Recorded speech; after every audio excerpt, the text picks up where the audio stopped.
All right. Excellent. Thank you very much for coming tonight. As the semester progresses, usually there's a dramatic fall off, and I think we've experienced that. I do hope that more people are able to come back on, um, because it is really really helpful for people to show up, and I appreciate the fact that you are engaged in that way. It makes my job so much easier. So thank you very much. Of course, I like to see if I'm uh, understanding everything. I can only do that if I can ask questions. Yeah, it does make it a lot easier, doesn't it? Yeah. Well, today I wanted to do a couple things specifically. One is I want to look at the structures with skins that people have turned in. I want to go over the quiz for texture and light. That's the next quiz. And I wanted to watch the PowerPoints that people have turned in already. Um, I think we've got more than half of them, so we've got quite a few. And when we meet live, I always show the PowerPoints in class so people can talk about them.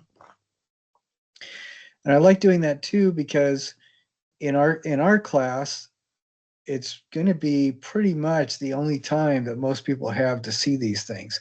I do have the links in our class channel, and I will include the channel link for this um, attendance assignment. And I will also put the channel link in the assignment page for this particular, for the PowerPoint. So let's see. One thing I noticed that I really appreciate is that most everybody who didn't get a perfect score on the annotated bibliography went through and made the changes that I asked. There were a couple things where they made almost all the changes, and there was still a couple things that need to be done. But there is absolutely no reason for people not to get a perfect score on that. And it is nice to see. It makes me happy when I see several of them, uh, several of the scores go up. Let's see. All right. So I'm going to share. So how was your week and weekend so far, Emily? Or I Uh, guess how was your weekend and your week so far? Pretty busy, just because work is usually really busy for me, running around after children. Um, but good. The end of the term is this week. And my other class is just half the term, or is half the semester, so the term. So I got Oh, okay. everything done for that class. So I was able to start looking at this class a little bit more. Like I opened the other two, the like two modules we have left about light and texture and contemporary art, and kind of peeked through those a little bit. Well, and the next assignment is the carving, Hmm. and then with that one, after that, we're going to do, um, I believe that the either contemporary texture and light. And then after that, we're going to go back to the carving and cover it with paper mache. Yes, I saw And that. then we're going to do when we do the texture and light one, we're going to take that carving and apply everything we possibly can to it. And that one, um, the samples are just of the white carvings. That's what it looks like when it's just paper mache if you just use white paper. Oh But wow. ours are not going to look like that. They're going to have lots of color. They're going to have lots of texture on it. Mhm. See, I'm quiet because I am adding in the link to our PowerPoint uh, channel page. Okay, here we go. I'll show everybody. I'm gonna share my picture I'm going to share, excuse me, I'm going to share the assignment page with that link on it so everybody can see it. I'm also going to add this link to the attendance thing.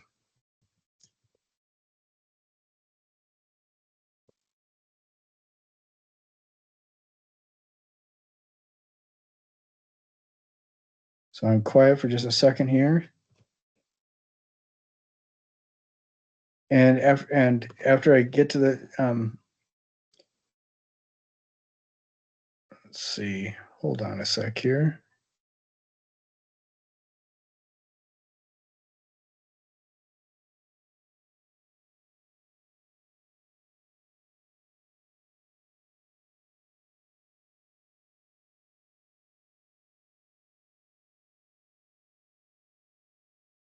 There we go.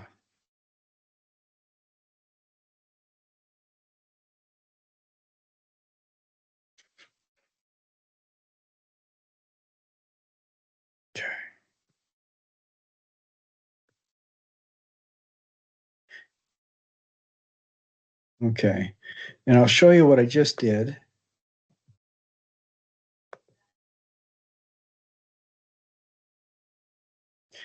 Okay, on this page, everybody can see it's the Artist Research PowerPoint presentation. What I just added was a link right here, and this is the playlist for all the finished PowerPoints that people have done. And I'm going to show you what that looks like. When you click on that link, it'll take you to this page. And this page will show you each of the 6 that I've already uploaded. A couple of things I wanted to mention is that notice I said 5 to 8 minutes or so. And look at the shortest one is a little bit over 5 minutes, and the longest one is just a hair over 8. Do you remember what I said if it was what score you get if it was over 10 minutes long? I don't. I told everybody they would fail miserably. That's fair. And that's just because there was one person who there was one person who did one of these presentations that lasted over 35 minutes. Dang. And that's Lot not what to we want to say. do. Yeah, well, it was more about they were really excited that they had gone to New York and they were sharing all that with us too. Oh. So what are some of the things looking forward on those modules that you just checked over? What are some of the things that you see that we're going to be doing soon? In the after the biomorphic extraction is, like you said, the paper mache. The contemporary art one was interesting to me because it comes with a write-up as well about the like the concept of what we are sharing. I didn't quite understand that. I think I will need more explanation on the because I looked in the textbook and it gives the example in that chapter of like the 3-in-1 chairs, with the photo of a chair and then actual chair and then like the writing on the wall defining a chair, and how that's an exhibit uh, that can be replicated in lots of places because they just need the same chair in the photo and the exhibit. And I don't really get it, to be honest. Yeah, and that's something that we're going to be talking about quite a bit. The reason why that one has a write-up and these other ones don't is conceptual art, everything else, and we're going to go over this again, but everything else that you work on, you're working with materials like paper and popsicle sticks, foam, and wire. There's lots of different things like that. Those are the materials that you're making stuff out of. With conceptual art, and the tools that you're using are things like the files when you carve the foam, or the pliers when you bend the wire, or the scissors when you cut the paper. Those are the tools that you use.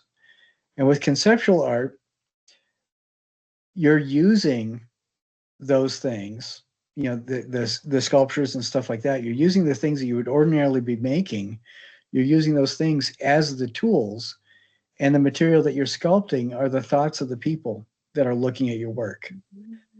And the write up is, it's called conceptual because you're sculpting inside of people's heads. And the write up is so you can get your thoughts in order and really be confident of what you're doing as you sculpt people's imaginations. So it's a completely different level of work. And some of it, we're going to revisit Plato's allegory of the cave. We're going to talk about what art is a little bit again, and revisit all those things and explain why Joseph Kosuth was so transformative, um, or in helping us relate to art as an audience. The biggest difference between conceptual art and everything else is, like I said, one, that the artist is actually sculpting inside your brain. And two, it is absolutely imperative that the viewer plays an active role for the work to be successful. And, a lot Very of the times, cool. what's that? It seems like conceptual art is very philosophical. It is. It is really philosophical, and we will talk about that in a couple weeks a lot more. But that is something to be mindful of as we get closer. Now, this week, um, like I said, I wanted to go over the PowerPoint presentations, and we'll look at them, and then we'll talk about each one really briefly, and that will take maybe about 45 minutes or so, half an hour. And if it's going too long, maybe we'll only watch 3 or 4 of them instead of all 6 that have been submitted. Mm-hmm. And then I want to go over the quiz really quick, and then we will talk just some points on the quiz, not the whole thing.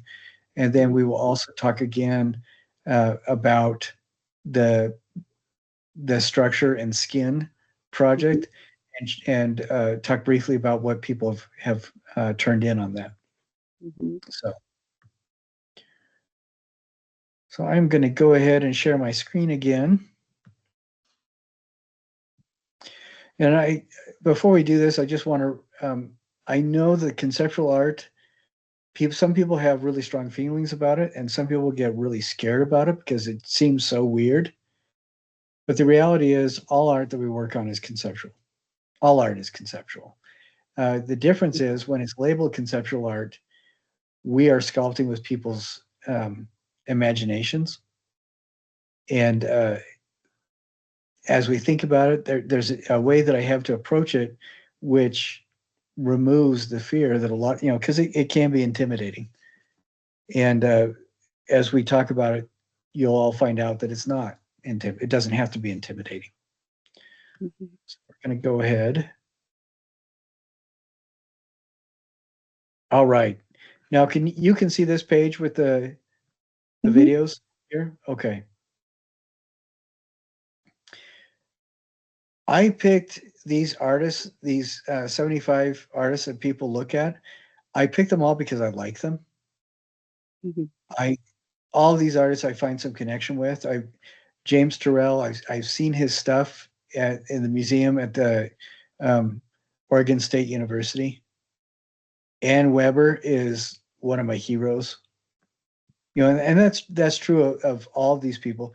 Dohosa really transformed how I thought about space and memories. I think if you look at him and read Heidegger about phenomenology at the same time, it really helps to understand what he's doing. And one of my very favorites is Nick Cave. I think he is just absolutely amazing. So we're going to go ahead and watch these. And if I gush a little bit about the artists that you guys uh, have picked, um, deal with it. Because I love them all. I think they are all absolutely amazing.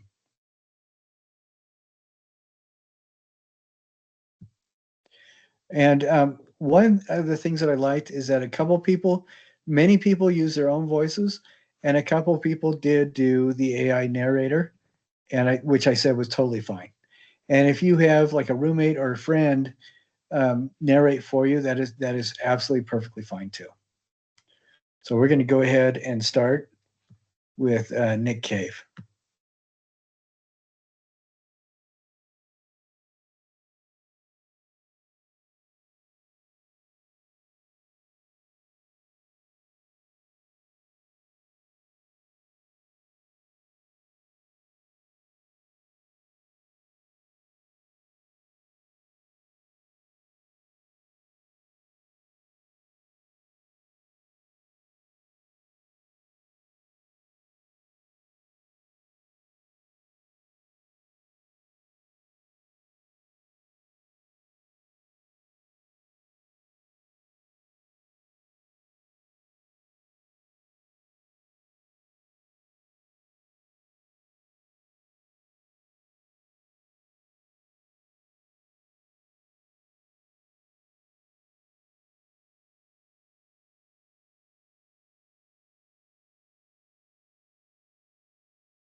All right. What did you think about that one?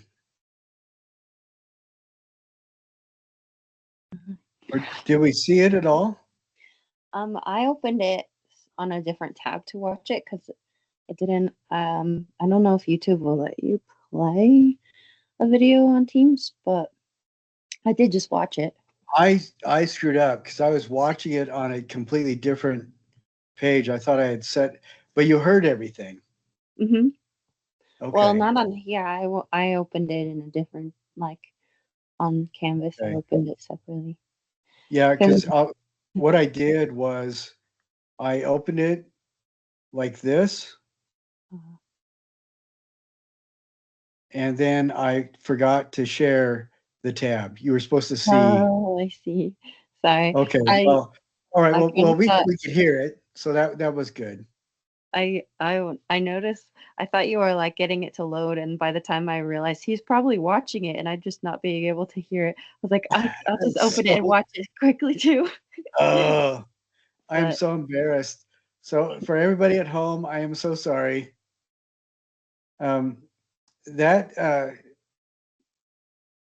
one of the I guess we could talk about it still. I do recommend watching it through. That was Lisette did a thing on Nick Cave, and when she was talking about each thing, she had a slide from an article about a different specific exhibit he had done. And I recommend highly that you go through and watch it, and I will do better. Try to make sure that you guys can watch this with me. So definitely, please do go through and watch that. Uh, some of the things that Lisette did that I thought were really good was we did get a little bit of biography about him, about Nick Cave, but she did not give us a bio. I mean, it what the whole thing was not his life story, is what I'm saying, and I really appreciate that. And she talked about his work as from a point of view of a series of exhibits, and you could hear her describing the work and everything. Um, the sound suits. I am going to open this up again, but I'm not. We're not going to watch the whole thing again. I do want. I'm going to share this tab so you can see. Okay, now you can see the video screen, right? hmm. Okay, this is Nick Cave. He is a Black American, and these are called sound suits because you can tell him. He dances. He does physical performances. He also hires dancers, and he hires people that just want to move around. But they wear this, and the only way you can really tell that somebody's inside is because of the feet and the legs underneath. But they're called sound suits because they make these interesting noises while people are, not loud noises a lot of the times. Some of them are just like this one just makes swishing sounds. And the different suits that he makes are really fascinating because they each have different themes. And you can imagine this one would be, clanking and jiggling a lot because of all the chains. And what Lizette did was show these, this is amalgam. She talked about that show, and she had just the images of the different shows. And I'm doing this to recap it because I screwed up. And then these are also sound suits that were inspired by his childhood. This one, the whole thing is just made of sticks. And he's actually done a whole series of different kinds of sticks that were just really fascinating. These are, everybody's all connected to each other. And he makes other ones that are just in suits that are made almost entirely of kids' toys. And again, you can imagine the noises that they make. And then when she was talking about Augment, the last one, these are these gigantic air sculptures, plastic air sculptures that are made because Nick Cave here taped together all the inflatable yard sculptures he could find, essentially. So I hope that's a good enough recap for everybody to forgive me for not showing the right thing to people. I do recommend watching these. I think we are going to just watch maybe two more. We'll watch Doho and then we'll watch. Uh, I think that the last one we'll watch is James Terrell.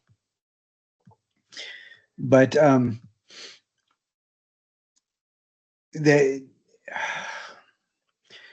what I'm critiquing is not Nick Cave. I'm critiquing what Lizette did, and I think she did a really good job exploring what he does as an artist by introducing us to several of his shows and talking briefly about his life without turning the whole thing into an artist biography. And I think that was well done. Does that sound good, Emily? Does that sound pretty Yep. much what you got out of it? Hmm. Okay. I just realized during that all of these PowerPoints are just gonna make me feel sad that I can't go to the museums in person because I feel that way reading our textbook. And I'm like, wow, look at all these art that people get to experience in very cool like scales, and must feel so cool to stand in front of. And I felt that way with um, Nick Cave's art. Well, what's really fun is that all these artists, there are websites you can go to. You can look up them up on YouTube and find a lot of different things where they're talking with people, there's interviews, but also there's several different places that they've exhibited at where you can see an exhibit walkthrough, which is an awful lot of fun. Doho here, he's the guy who makes fabric houses, and we'll see that in just a sec. What is really cool about that is I would love to have a chance to see his stuff in person. But what's cool about it is that there are several YouTubers who have gone to his exhibits and have permission to walk through his stuff so you can see it as they're walking around. So I would say, if one of these artists is interesting to you like that, go and Getty and Guggenheim, both of them will have walkthrough videos where you can kind of have a better experience of the exhibit itself. But like Emily said, if you get a chance, it'd be awesome to see these things in person. Okay, so we're going to watch Sam's um, PowerPoint on Dohosa. Now, before we start, what I have on my screen is the full video screen with Dohosa across the top and then presentation by Sam underneath. Is that what you're seeing, Emily? Mm-hmm. Okay, good. All right. So we're going to go ahead and start. So my presentation is on the artist Dohosa. And the presentation is by me, Sam Brower. So Dohosa was born in Seoul, South Korea, and initially studied traditional Korean painting at Seoul National University, which is the picture here. He later moved to the United States to pursue further studies at the Rhode Island School of Design and Yale University, where he focused on sculpture. Suh's move to the US significantly impacted his artistic practice, leading him to explore themes of displacement and the meaning of home. Suh explains that he had a hard time sleeping in the noise of New York and thought back to his last good sleep, which was in his home in South Korea, his childhood home. And that helped inspire his works and his focus on homes, and specifically recreating his childhood home. His early sculptures often involved recreating his former homes using fabric, creating what he calls suitcase homes that are portable and can be installed in various locations.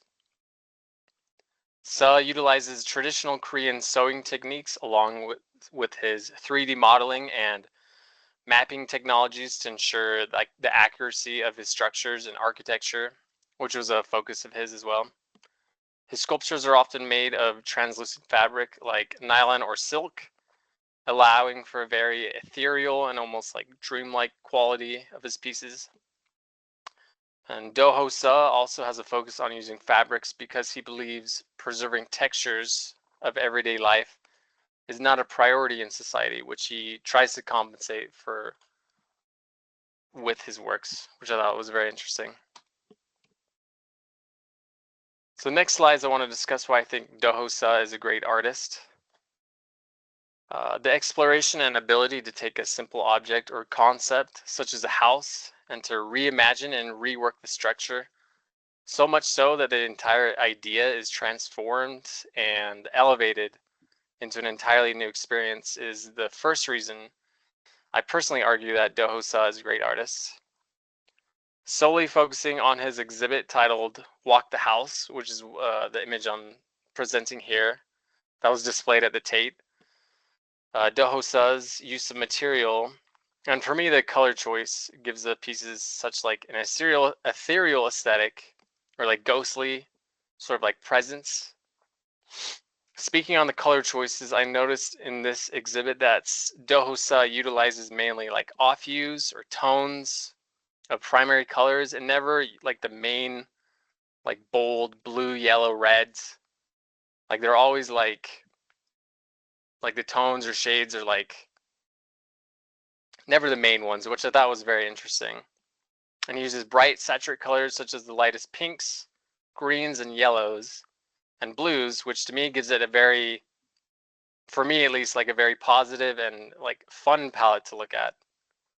And I thought they were kind of like elevated birthday party colors almost. His decision to have silk fabric become translucent also adds to the otherworldly aspect of the houses and rooms, which I really liked. I can only get glimpses of the experience from the images, but Do Ho-sa like wholeheartedly engages his audience by having the rooms and like architecture be able to be walked through, like to experience them and engage the audience that way. My absolute favorite kind of art experience are walkthroughs and like art that I can physically engage with and touch. One of the reasons for this is when I was a kid, I used to go to this park and it had this like giant pyramid structure that was completely made of like tires that you could like crawl through, and there was like tunnels in it. And it was just really awesome. I didn't realize at the time, but it like that structure was most likely like an art installation. But since then, I always lean towards, and like eventually I want to create like art that people can physically engage with, because I think it's really fun, and I think people need fun. I believe Do Ho-sa's personal history and his use of elements from his past is very inspired and helps me to relate to his work, or relate the work back to the artist in a very linear and easy way that doesn't detract from the art. For me, sometimes I'm of the opinion that the less I know about the artist and art, like the more I get out of the viewing experience. And a lot of times that's how I want my art to be experienced, like just no background whatsoever, because I don't want to like taint people's interpretation of it. But where was I? But yeah, when it comes to artists such as like Do Ho-sa, and knowing the inspiration and like the history and his vision, and especially like his material choice and how he wants to like preserve textures, I think it really aids in my like enjoyment of his work, because I think that like preserving the textures was never something I really thought about, but I thought that was really cool and probably important. I really connect with Su's treatment of architecture as a pathway or portal, and how his installations often invite viewers to physically engage with the space. If I'm ever at a point where I'm creating big sculptures or installations, I want them to be experienced by the public, because I think it always adds to the environment and the scene. And Do Ho-sa like highlights how our interactions with different spaces, both like physical and metaphorical, and like your memories and connecting back to them, really shape our identities and perceptions, which I personally found to be very refreshing and uplifting. And these are the citations.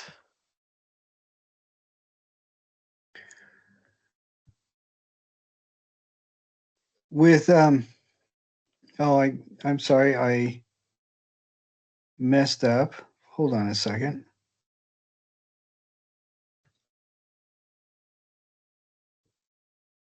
Um, some of the things I really like what Sam did is he just spent one slide going on the life of Dohosa, but he talked about the high points that he really felt contributed to the kind of artwork that we saw, and then the rest of it was his uh, um, commentary on the artwork and what it meant to him, and a little bit about what maybe Dohosa was communicating. And I thought that this was really pretty thorough, but it also felt very personal. So what did you think about it, Emily? About the PowerPoint or Dohosa or both. The PowerPoint.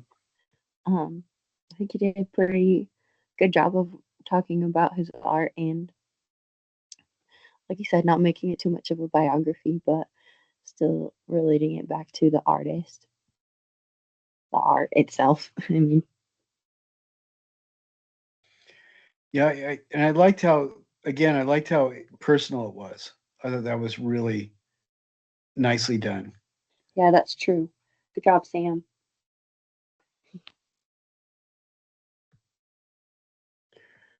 All right, so we're going to go to the next one now. This is so there are 6 that are up online, but we're only going to look at 3 of them. So this is the third one. And like I said, I will put the link to these. It is on the assignment page, but I will also put it into your attendance assignment. And I think that one of the 5 questions will have to be you'll need to say something that you observed in one of the 3 that we didn't look at during class. And so everybody will have to watch one of those other ones. But this is Kelly did James Terrell. So we'll go ahead and watch this one. No, oh, I'm sorry, Emily. Can you see the video full screen that says Yep. Artist Research James Terrell? Yep, I got it. Okay. Artist Research James Terrell by Kelly Redmond. Terrell's background. James Terrell is known as an installation artist that works primarily with light and space. He was born in 1943 in Los Angeles and earned a BA in perceptual psychology. His studies included mathematics, geology, and astronomy.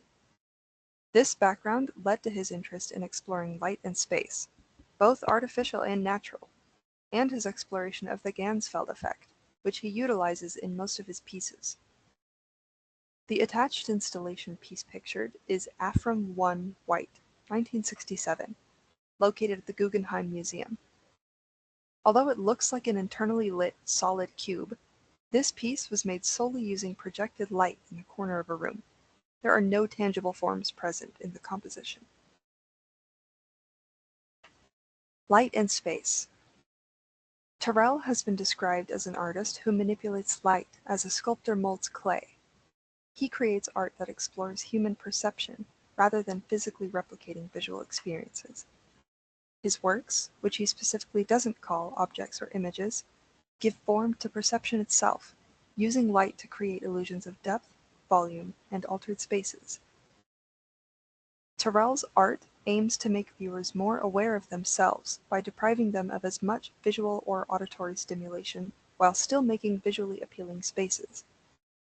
He achieves these effects with minimalist means, often using projected light to create illusions of solid objects.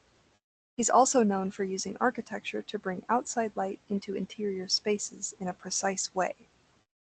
His art surrounds the viewer, and can't help but give you a feeling of self-awareness when you're experiencing his exhibits. The Ganzfeld effect. The word Ganzfeld means complete field in German. It refers to the liminal sensation of sensory deprivation that's experienced when surrounded by an unstructured, uniform field. Or in the case of Terrell's experiments, a room filled with light of a single color, with no shadows or forms visible. There is no horizon. The viewer is seemingly in a limitless state of purgatory. They've been described as calming, meditative spaces, but can still feel a little unsettling because it is such an unnatural space and feeling. Many of Turrell's compositions make use of the Ganzfeld effect, as he acquired a strong fixation for it in his psychology studies. He has mentioned enjoying observing his own retinal activity in these spaces and creating experiences of wordless thought. Museo James Turrell. Located at Bodega Colomé, Argentina in the Andes mountain range, James Turrell's museum features the most expansive version of his sky space exhibits, a whole observatory that uses natural light to intensify sunrise and sunset experiences. This museum, although pretty remote for most of Turrell's audience, is in such a beautiful location which really complements his art. The lack of light pollution helps his mission. The surrounding environment exemplifies what his goal is as an artist, to be working with natural light and curating the space to amplify it. It makes for a very unique museum experience. These photos show one exhibit in the museum at different times of day in different lighting experiences. Rodin Crater. James Turrell's Rodin Crater is an ongoing, massive land art project within an extinct volcano in Arizona. It's his most ambitious and famous project to date, and is currently a long way from finished. Since 1977, Turrell has been transforming this natural formation into a naked eye observatory. It features precisely engineered tunnels and chambers that align with celestial events, designed to manipulate natural light, like sunlight, moonlight, and starlight, and profoundly alter human visual and psychological perception. The goal is to create a deep, nonverbal sensory experience where light itself is the art, allowing visitors to contemplate the natural world and their own perception within an immersive environment built to endure for thousands of years. This is such a unique concept as an art piece, especially using mostly the natural world in precise ways to experience it fully and without distraction.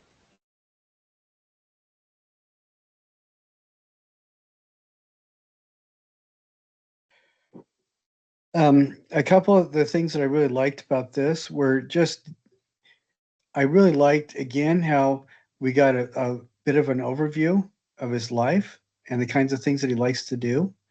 And I really like what Kelly did with uh, introducing us to some of his work, like that very first exhibit with the cube in the corner, and then showing us what Gansfeld effect actually means and what it looks like.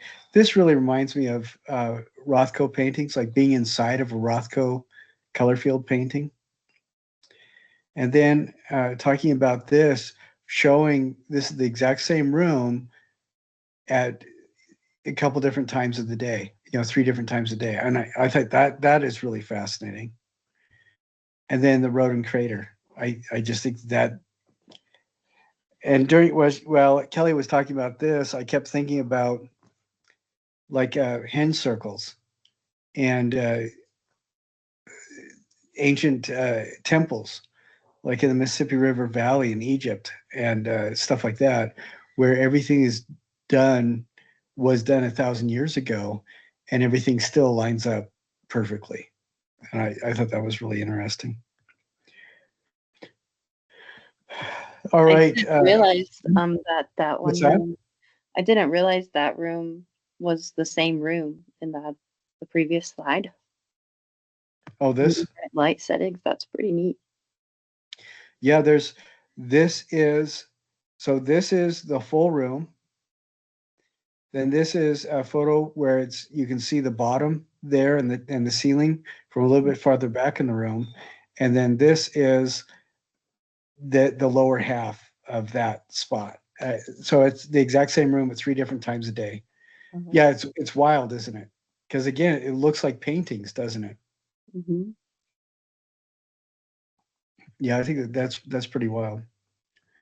So, what did you think about um, Kelly's presentation? I think that it was very thorough and professional, and she showed us some very interesting works of his that, I mean, I don't know too much about him, but I knew anything. I think I'm glad I know those exhibits. The meteor, the last slide looked really interesting, and it's not complete yet. So now I can look out for whenever it gets completed.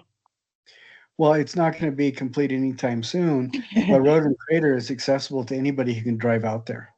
And you can actually get tour buses to drive out to Road and Crater if you want to.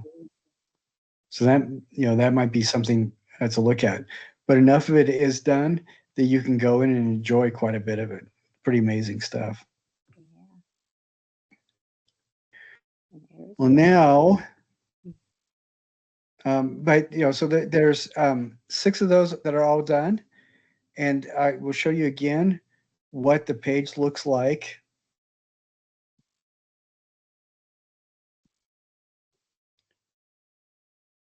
Okay,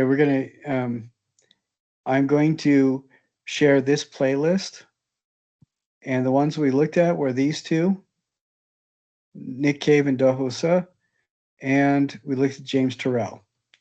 And what I'm going to ask for people to do is to watch one of these 3 that we did not look at, David Oliveira, Jaime Plensa, and Ann Weber. And then just one of those 5 things that you say, you tell me that you've learned, you're going to pick one of those, you're going to say something from whichever one of these 3 you watch. And ideally, I do want you to watch all 6 of them, but for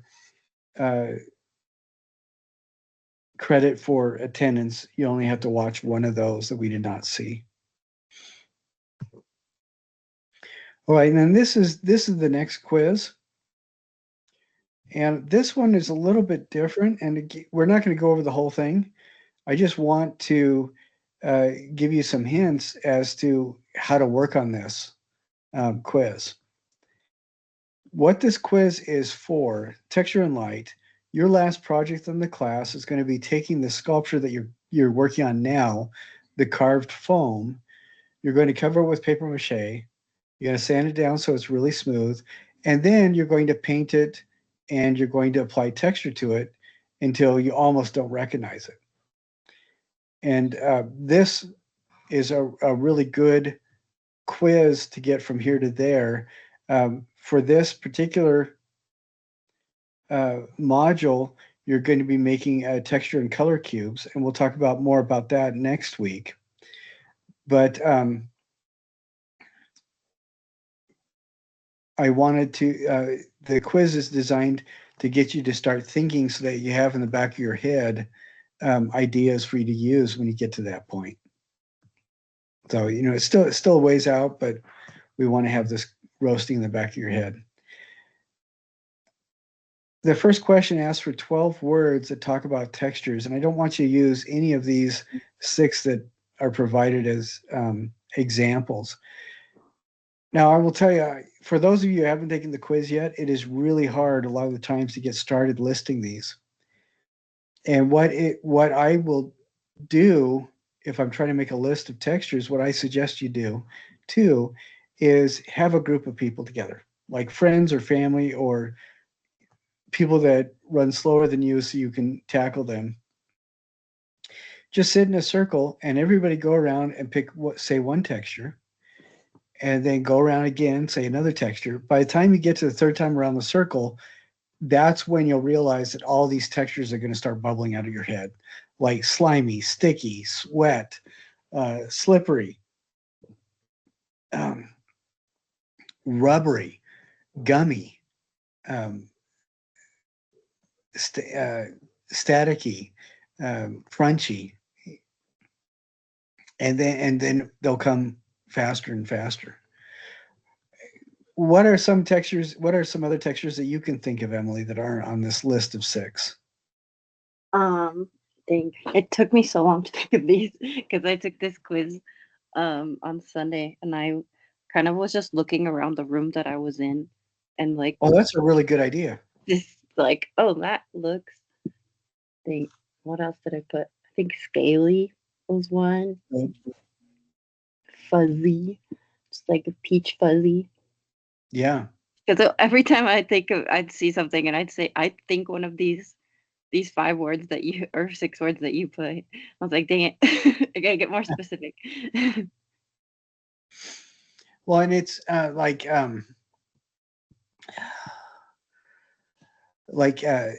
canvas, for a painting. We have smooth, but in addition to smooth, there's also reflective, Hmm. shiny, mirror, plastic, clear. That those can all be things like smooth. On sharp, we can think of like a saw blade, like jaggedy or slicing. When I was in Indianapolis, I was on a committee that was picked to. We were supposed to pick people to receive state grants for art projects, and it was super fun. But one of the things I remember seeing was somebody had done portraits of objects where they had taken a whole bunch of traditional records, vinyl records, smashed them up, and then used those shards. So you could see that the sharp edges of them, those jaggedy, almost saw-like sawtooth edges, and glued them to the canvas they were working on. So you got that vinyl texture coming out, and that was very interesting. So when I think of shark, I'm also thinking of like teeth, vampire, shark teeth, shark skin, that kind of stuff. So Yeah. yeah, and we just talked about good 20 textures just between Emily and me. So if you fiddle with it a bit, try Emily's idea of just sitting in your room and looking around, and just what's the primary texture of the different things that you see, Hmm. or get a group of people and start brainstorming. Either way. Yeah. So, Or I started thinking about just different fabrics, and I was like, well, some fabrics are velvety, and some are leathery, and some are rough or polished. So that worked too. I was like, lots of things great. can be soft, but there's lots of different feeling things that are soft. Yeah, you get soft like linen or canvas or Hmm. denim. Hmm. You also get polyester, shark skin, or silk. So Hmm. yeah, very nice. Excellent idea. And a lot of the rest of this stuff is going to be right out of your textbook. Uh, Traditional material for using for casting a final product. Some of the oldest examples of this are almost 3,000 years old, and I think the oldest ones in the world were made in China, coasts of Japan, and some of the really old stuff was also made in Nigeria and the Aegean Sea. Do you have any idea what I'm talking about? Traditionally, bells are cast out of this. You want me to answer? Yes, please. It's bronze. It is bronze. The ancient China, almost 3,000 years ago, they developed bronze casting technology that was some of the best in the world. And then a little bit to the south and west in India, there's a culture called the Harappan civilization, and they developed lost wax bronze casting as well. That was just absolutely amazing at about the same time. And then we get some really beautiful work in Nigeria, the Ife kingdoms, about 2,000, 2,400 years ago, where they were photorealistic portraits of royalty, where the heads were cast in bronze. Just absolutely beautiful work. Now, would you say it's artificial lighting is more desirable for many artists because you can Um, control it? yeah, I would say so, because even in the previous one of the previous chapters with the example of the Abraham Lincoln Yeah, statue, yeah, he had a specific lighting in his head of how it would be showed to people, and you can't always control how bright or uh, covered up the sun will be. So artificial lighting is easier to control. Mm, yes, probably preferable. yeah. That is excellent. That's absolutely right. And even though casting is pretty straightforward, you know what the steps are, it is never a simple and direct process. You screw up on, you have to, several different things you've got to do in sequence. You got to do them in the right sequence. You mess it up and the whole thing's screwed up. So Oh yeah, that that that is, what's that? casting section blew my mind a little bit because I'd heard of casting as a method of making sculpture before, but it never occurred to me that it's like making like an ice cube, but with sculpture, basically, where you have to have a mold to stick the material in.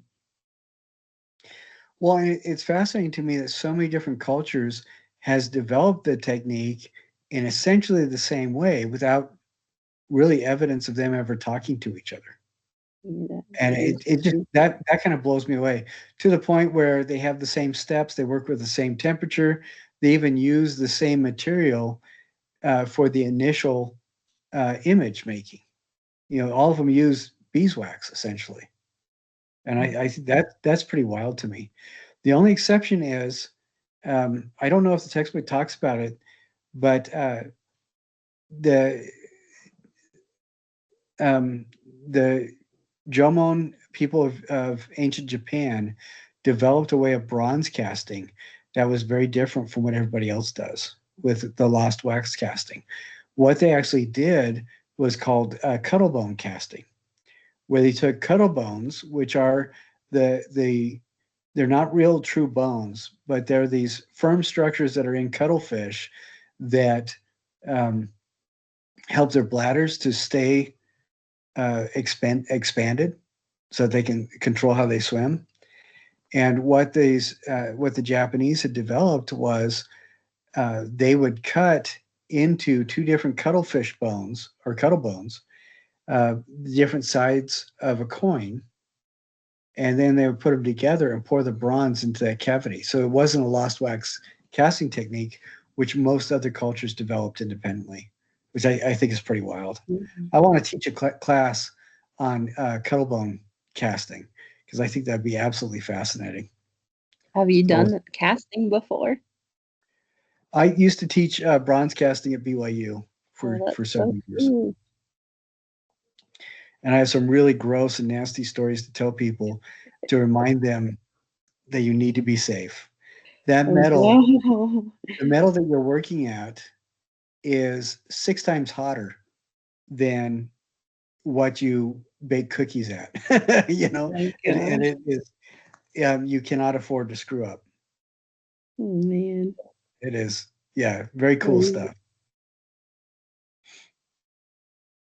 Now, this one, question 5, visual texture is primarily experienced with the eyes. Is that true or false? And the clue is this word, the Visual. first So word, I put and the true. last. What's I it? don't Yeah, it's think they want absolutely you to true. touch it if it's in a museum. Yeah, You but serious. visual deals directly with the eyes. So visual texture is always primarily experienced with the eyes. Now, um, physical texture is something that you're most likely going to be experiencing with your eyes if you look at a museum as well. But I do have some friends that have done exhibits for sight impaired where they've created things, put them in bags so that people that don't have vision, enjoy the museum, but everybody else who's coming who do have vision have to experience it the same way. And that's really kind of interesting. But for this question 5, the answer is definitely true. Now, this is absolutely true as well. I work with stained glass, and one of the things I love about stained glass when it's in a building is that it does change from season to season and hour to hour during the day. And I think that's absolutely amazing. In this one, I want you guys to apply what you know about the 4 tools of artistic critique, but in a very condensed version. You don't have to go through all 4 of them, but you're just going to refer to those elements of those 4 tools that help you answer this question. Emily, do you remember what the 4 tools are? Four tools artistic. The first one starts with the D. Is it describe? Yep, Yes. excellent. And the second one starts with an A. Is it analyze? Excellent. And Yes. the third one starts with an I. Interpret? Yes. Oh, yes. And the fourth one starts with an E. Um, Or J. oh no, there's 2 words. Evaluate. Ah, okay, yeah. So on this, what you can do is it's probably going to be easiest to talk about the describe and the analyze. This one is it's all natural light and it's all smooth and flowing lines, curving lines. This one, it's all angular and it is all artificial light. So just compare and contrast them, but keep it to only just 2 or 3 sentences. And this is one that I always double check because you fill this in, the computer grades it, but if you don't spell it right, there's 2 different options you can use. If you don't spell it right, the computer says it's wrong, and I will always correct it. Yeah, I took the quiz twice because I spelled it a way a computer didn't like it. Well, and like I said, if that's the case, I will go through and give the points, but I think you fixed it before I got to it. Yeah, I figured you And would. I'm a perfectionist. now, this question number 9, I like this. Surface object, texturing, historical definitions of beauty. It's interesting I ask just for an example of your own to respond to this statement. And almost all the time, people answer this in a really good way. Every once in a while, it's kind of odd. But what I'm asking for is basically look for an example where the manipulation of the surface of an object to enhance its beauty is intimately bound to cultural and historical definitions of beauty. And this could be a number of different things. I've raised 5 daughters, and one of the things that really perpetually aggravates me is in North America, the UK, it is young women are targeted specifically and given the message over and over again, if you don't look a specific way, nobody's going to like you and you won't have any value. And the only way you can achieve that look is by dyed sheep fat and rubbing that all over your face. And that message just pisses me off. But it's something, it rose after World War II, is when that message kicked into high gear. And before that, the message was quite different. And there are periods in our culture's history and the history of cultures around us where the message is quite different. I don't know if you remember about 2 years ago, there was a newscaster in New Zealand who had a traditional mocha tattoo on her chin that just so many people got up in arms about. And what is fascinating to me is in Maori culture, the moko is something that is as identifiably individual as any other aspect of the individual, and sometimes even more than your physical features. So, princes, royalty, if they would do a self-portrait, would draw their moko, and it just is really fascinating to me. And the English, when they colonized New Zealand, took that right away and made it illegal for about 130 years as a way of colonizers stripping identity away from the people they colonized. And so, those are the kinds of examples that I'm thinking of. Do you remember the example you used, Emily? Yeah, in art history, um, I I think it was like Greeks or Romans. I remember seeing they are doing like portraiture of people they reviewed in sculpture, and our teacher would point out that they tried to capture all of their wrinkles because it showed like they're old and they've lived this long. Like people don't always live this old. So they have a lot of wisdom that people who look young don't have. So that's like a sign of something what they want people to see. Versus today, it's like if you have any age marked, it's like, oh, you're too old. You need to look young. Get whatever products make those go away, but that was just a different cultural standard of showing somebody's value. Yeah, I think that's really interesting how that changes from culture to culture, from time period to time period. You know, what are the values that are most important to the greatest number of people? And that seems to rear its place itself in the surface decoration as well. Yeah, very good, excellent example. And then and the rest of this again on this last one, use your 4 tools of artistic critique as well. So yeah, that's really good too. I thank you, Emily. Now, um, the last thing I wanted to do is to go over, and I'm scowling a bit because I'm trying to figure out how to do it. But the last thing I wanted to do is go over what people have turned in for the structure and skin Mhm. and share that with people. And on each one, I want to talk briefly about what they're doing and go on to the next one. And again, everything else has been graded. I'm going to wait to grade these until this weekend. So everybody has a chance to go back if they need to work on it some more or whatever. And I did want to mention again on the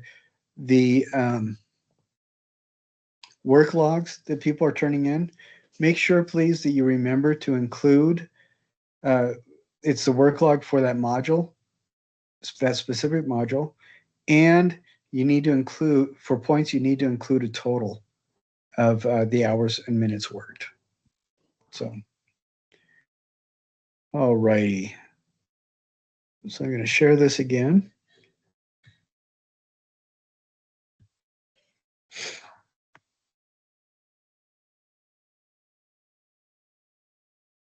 Now, this reminds me quite a bit of that one trapezoid snake-like thing. Mhm. That module or that example. And some of the things that I like about this is it looks to me like the module is almost like two of these triangles attached to each other. And the way that this person did it, it made it look like an undulating snake winding around. And I think they did a pretty decent job of activating the space around it. Um, I think that the photo itself is pretty good. If this line back here on the horizon was harsher, it would probably be more distracting. One thing that I do like is that in the photo, you see a little bit of a reflection Mhm. as well. Some other things that I like about this is that it looks very stable. And I like the fact that the paper is in front of some things and it's behind some other things. Like it's in front of this, hiding the sticks behind it. It's in front of these sticks. It's in front of this stuff behind it. But then also the same paper is behind this wooden triangle. And we can see the paper right here with sticks around it. And we can see different aspects of it. And I like that. And I like how the shadow is cast on this particular piece of paper. Emily, can you see my mouse pointer? Mhm. Okay, good. Now, a couple of things that I think would be awesome to see that on this would be um, the module isn't the module isn't entirely clear as to what it is. And I think I like the way that this is undulating around quite a bit. I think this would look really cool having maybe some more triangles attached up here, even. Maybe having it go off in other directions, even. Mhm. Maybe having this is it looks like a snake wrapping around. It might be interesting if there are more triangles attached right here, one right here, just to liven up the space around it, energize the space around it a bit. And I think this would even be more cool with even if they didn't want to do that, maybe add some more triangles up on this end so that it kind of curves back around a little bit and goes into the back of it to energize even more space. So I think that might be really interesting. I'm impressed that they made it as stable as it is, with just these triangles. What are your thoughts on it? What do you like about it? I like from the other photo that um I didn't realize that it is they got two different angles of of in their photos that I didn't realize from just the one how, that it was so long. What I'm saying is that it's like it's long lengthwise, but in the first photo we looked at it just looks tall and but short. Right. You're So right. I think they got good angles to show us what it would actually be like to look at it, because just one isn't very isn't adequate. So both of them are pretty good together. Now, I didn't notice this second one. What I don't like is this line right here. Yeah, I That's saw that and I was like, oh, he's probably gonna mention that line though. and on this one, I don't like that. And if they wanted to make the point up, what they could do is just edit this, Mhm. turn it just a bit, and not like, this turns at 90 degrees or whatever, but do something like this where they like this edit that line out. And I think that would look really good. That would look nicely photoed. I think so. But I agree. I like this second picture. So I think they do need to edit that line out by cropping this, like this, not cropping it a little bit, cropping it tightly on the top, like where I have it right now, and maybe along here. But seeing these shadows is really cool. I love seeing those shadows. I think that turned out nice. Mhm.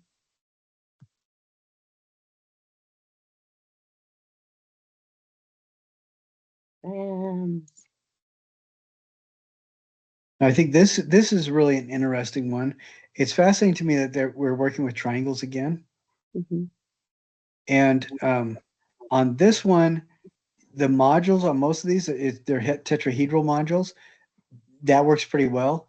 This one, it's not quite a full module like that. I like the fact that they have some of the skins are on the other side of sticks. Some of the skins are hiding the sticks. I think that's really mhm, good too.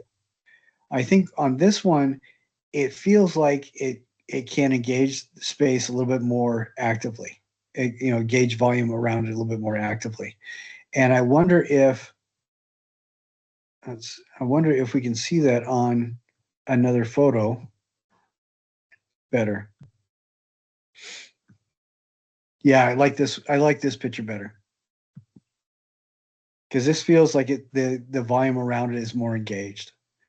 One thing I don't like is this horizontal line. One of the things they talked about is the infinity screen. The infinity screen is when this person took a photo against a sheet, and that is beautiful. But what you need to do is pull the bottom out just a bit so that this back is a curve rather than a sharp mhm, angle. That way you won't have that shadow there. mhm, So I think, this thing is cool enough. It deserves, I think, a better photo like that. But I love how this particular photo, this particular angle, I think it really helps me to see that it's activating space better. mhm. What are your thoughts on that? I also like the second photo better, and I kind of just feel like it's looking at me in the second photo, like the way that those three triangles are coming out at the viewer. Like I'm not sure if they're all posed like that um on purpose, but it kind of looks like a beak and two ears, and there's triangles behind that look like eyes. Well, and what another thing that I'm glad you said that. Another thing that I like is you have the paper right here that's right in front. You have the Yeah. paper in the back here, so the sticks are in front, and that's kind of fun because the person is doing that throughout. The paper's on, sometimes hiding, sometimes supporting. And I think Yeah. that's a really good. I like that. And with those things so that they almost look like eyes, it does feel quite a bit more engaging. That's for sure. Mhm. Yeah.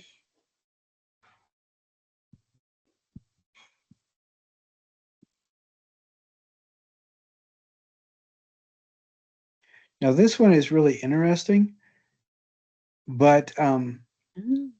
I think it's a little bit, it's too simple for what we're looking at, and the modules are not clearly defined.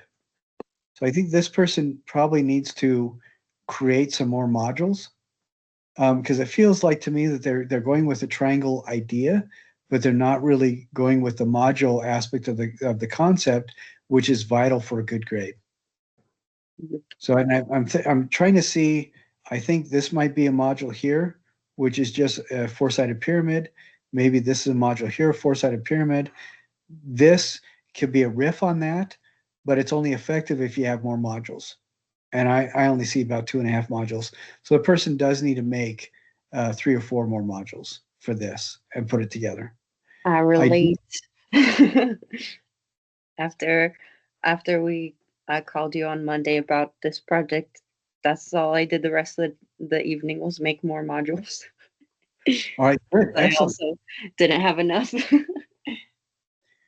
Yeah, and it's not a bad thing to get to this state. It just shows that the person is moving forward.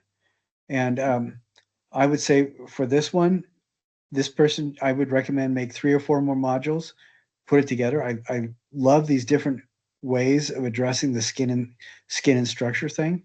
And when you take a photo, this horizontal line isn't too bad because they were able to light it so it's not really prominent, but this shadow is bad. So when they take a photo, I would crop it in just a hair more so you can get rid of this dark triangle right there. And it's going to make the photo, that is a small thing. I know it's a small thing, but it's going to make the photo look a lot better. So I would crop it in to right past that triangle. I would crop it in to about right here. And I would crop it in so that you have about the same amount of space away from each of the pieces of wood all around. I think this is so. This is going in a really solid, good direction. Person just needs to add more modules.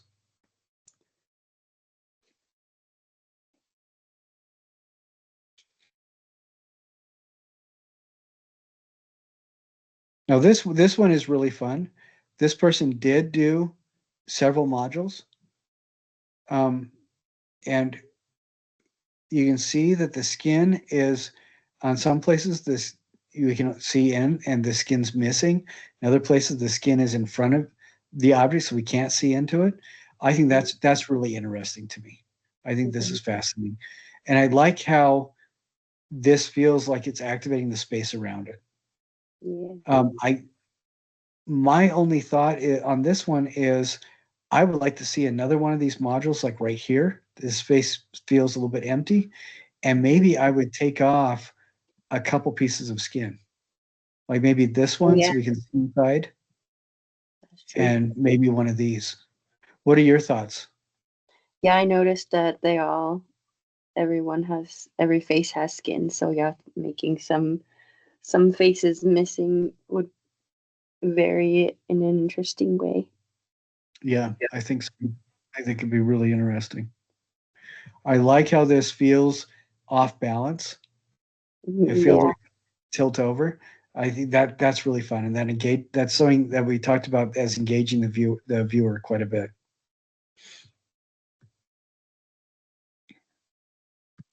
Oh, wow. Now this one is really interesting to me. It's a tree. Yeah, That's it's so it's cool. fascinating. I like it as a thing by itself, but it does not fit the parameters of the project because the Yeah. project person needed to make a module, and there isn't a module. There's a triangle form, and if the module is this kind of odd triangle form, that they should make all these the same one. Yeah. Repeat that module, and or if it's a pyramid like this, that should be repeated throughout. Now, on the first one we looked at, it was just the triangles, and they were put together, like that third picture in the example, the difference between that and this is that all those triangles were assembled like that. On this one, it looks like there's kind of box shapes down here and then individual triangles up here. And that's not going to work. So for this person, I would recommend that they figure out what they want to do module wise. And it might be interesting to structure this more like the trunk and just have these kinds of shapes go off in several different directions and just put the paper more randomly on it, the green paper more randomly on it. So it feels more like the leafy kind of top of a tree. But I think the shape is fun. Unfortunately, it doesn't fit that module element of the assignment. Mm-hmm. So it is fun. It is looking cool, but it's not going to work that way. But I think this person just needs to rework what they're doing up here, and it would be just fine. Yeah.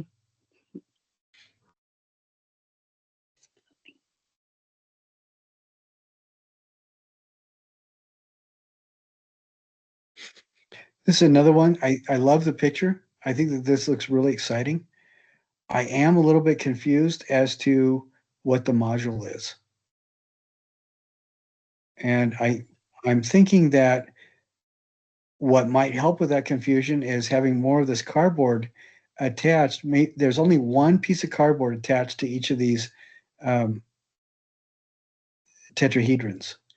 And it might be interesting to attach two pieces of cardboard on each of them so that I can see the module better.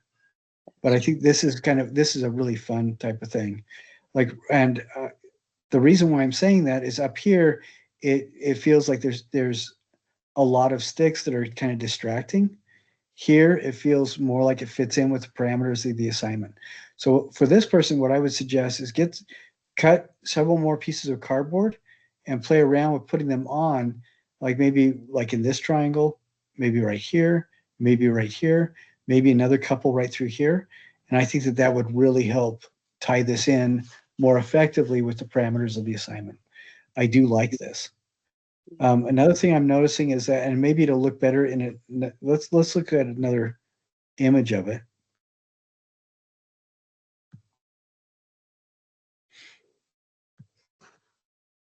This is a better image too. But I'm wondering again, same area, maybe some more cardboard triangles here and several more right here. But it would be interesting to see more of these modules sticking out in other directions around here, or seeing if we can stand this one up, put another module right here for stability and use this end to stand it up so that it feels like it's sticking out into space a bit more. The only problem with that, I think it would be too vertical. So maybe there should be this is something that probably should be played around with a little bit more. But I'm really liking where this is going. I like I like the energy of this. I would just like to see more skin because it feels like the structure has more weight visually. And modules sticking out a little bit more to activate the volume of space around it. They did a really good job photographing this. There is this horizon line right there, but it doesn't feel like it's a bother. And I like how we get that shadow. I like that she used corrugated cardboard too, because speaking of texture, has like a fun visual texture of the skin feeling like it would be bumpy. Yeah, definitely.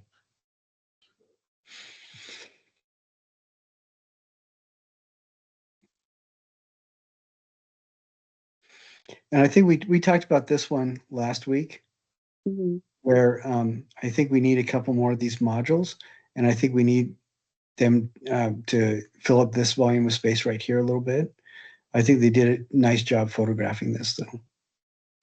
And on this one, instead, with these two new modules, I think it would be cool having this part towards the center right here with this element of the module sticking out. I think that would make it really interesting. Mm. We did talk about that last week, but again, this is something where I'm not going to grade it until this weekend, so people have time to fiddle with it a little bit more. Now the carving, I want people to plan that and start working on it, and we will talk about more about it on next Wednesday as well. Talk about the carving, and then we're going to launch into conceptual art next, conceptual art, and then the tile stuff later too. We'll talk about paper mache as well. So we're going to talk about foam carving quite a bit next week, and whatever other questions that people have. All right. Do you have any questions, Emily? I don't right now, but I might as I continue working on my specific texture with the skin and like putting my modules together. I might send you another work in progress picture and ask for what you think of it. Well, and this is something Emily, I'm going to say this. I'm not asking permission first. I'm just going to say it. You're good. Emily sent me an image of what she was doing for the structure and skin, and asked me, "Hey, can we talk about this? Because I'm not really comfortable that I understand what we're doing in this lesson." And we had a really good conversation on Monday about it, talking back and forth so that she could look at the samples, show me what she was thinking. And it worked out. I think it worked out really well from my end. And it was beneficial for you as well, wasn't it? Yeah, it was very good to be walked through, like, because I stared at those samples, like I said, but I didn't like, I feel like I was like, yeah, I get it, but internally I was like, I don't get it. But talking to you, you were very good at being like, okay, well, what do you see on the example that you don't see in yours right now? And getting me to get the answers that way was very helpful. Well, and I really appreciate that. And I'm bringing that up because all of you, I am more than happy to speak to everybody. And please, if you need to, uh, email me like Emily did, and we can talk on Teams or we can talk over the phone, looking at our computer screens or however you want to do it. But that's one of the elements of my job that a lot of people don't take advantage of. If you don't understand something, communicate with me and we'll talk it through. I think most of you are doing really well. I just want everybody to remember that the points, the grading is not whether or not you are a valid artist. It is all about whether or not what you did fits the parameters of the assignment.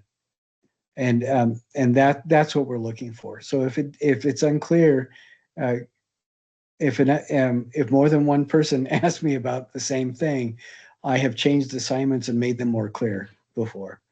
So please feel free, reach out to me, email me, or if you text me, my cell number is in the syllabus. If you text me, just remind me who you are and which class you're in, and we can take care of it. All right. Well, Emily, thank you so much for joining me tonight. Of And course. I will see everybody next week. I hope more people show up. It is interesting to me that there is a pretty accurate correlation between the number of people who get A's and the people that show up live for the teams. And if you don't show up live, there's still a pretty good correlation between the people that watch this right away and communicate with me about it. Those are also the kind of people that get A's pretty readily in this class. But again, if you have any questions, please reach out and I'm happy to talk to you. Thank you very much, folks. And I will look forward to talking to everybody next week. Awesome. Have a good rest of your week. You too. Good week and a good weekend. Yeah.